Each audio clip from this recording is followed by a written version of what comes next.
Dans cette vidéo, je vais vous montrer comment on peut faire communiquer Node-RED avec un ESP32 via ESP Home et le protocole MQTT. Pour cela, je vais me baser sur un firmware que j'avais créé lors d'une précédente vidéo sur MQTT, et donc je vais détecter le statut du bouton flash s'il est appuyé ou relâché, et je vais mettre un switch qui va permettre d'allumer ou d'éteindre la lumière, enfin la LED, sur le dashboard Node-RED. Alors Node-RED par défaut nous propose deux nodes, le MQTT in qui nous permet de nous abonner à des topics et le MQTT out qui nous permet de publier des messages. Je vais prendre le MQTT in. Ici, j'ai un petit triangle qui m'indique que je n'ai pas de topic et que je ne suis pas connecté à un serveur. Je n'ai pas les infos pour me connecter à un serveur. Donc, je vais me connecter au broker de Home Assistant, donc à Mosquito. Alors, pour connaître les valeurs ici, je retourne sur MQTT Explorer. Donc, ça, c'est le host. Et en sécurité, je vais mettre donc admin et ce mot de passe.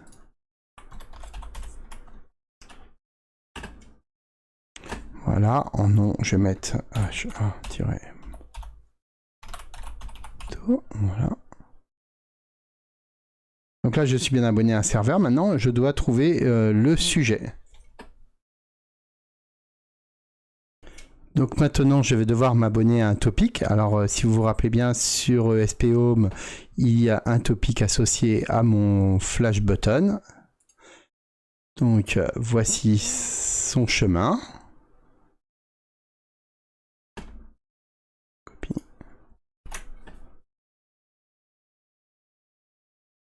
Et voilà.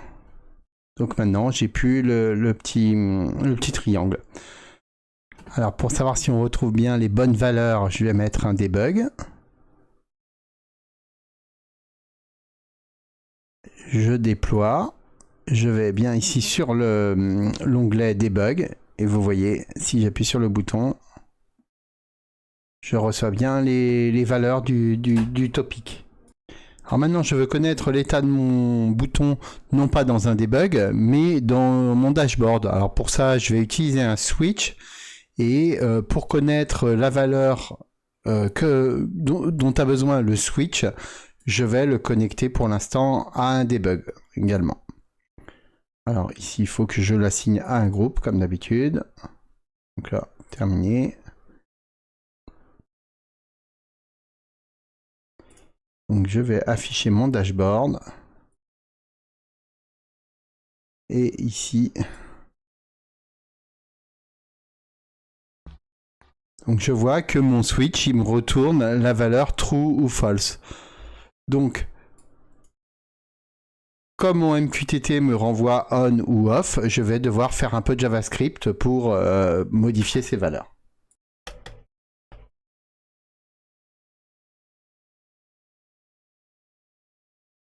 Donc j'ai rajouté un node function.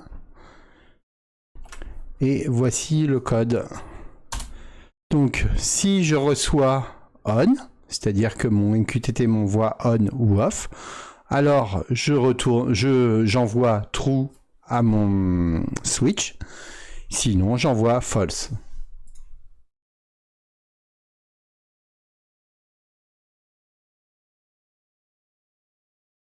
Voilà.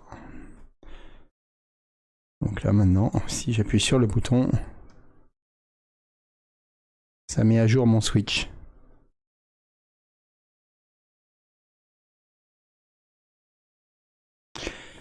Donc maintenant, je vais créer un deuxième switch qui va me permettre d'allumer ou d'éteindre la LED.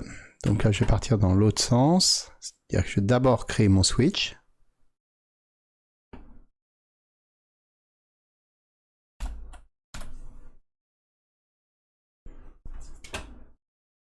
Donc si vous regardez la vidéo d'introduction à MQTT, alors comment vous vous rappelez que pour allumer la LED, on devait utiliser ce topic qui se termine par command. Et on lui envoyait un JSON. Donc nous, il n'y a que le state qui nous intéresse. Donc si je le mets à on, et que ici, j'appuie sur le bouton Publish, ça allume ma LED. Et si je le mets à off, ça l'éteint. Donc maintenant, j'ai besoin d'une node MQTT out pour publier.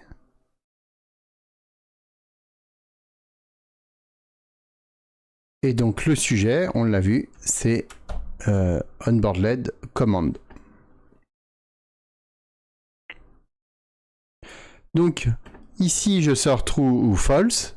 Et là, j'ai besoin d'un JSON avec state à on ou state à off. Donc une fois de plus, je vais mettre ici entre les deux une fonction pour transformer le MSG payload.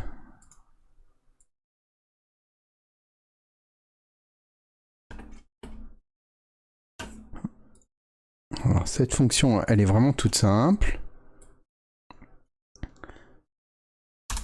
Si le MSG payload est à true, c'est-à-dire s'il est activé, alors on envoie state à on à notre MQTT, sinon on envoie state à off.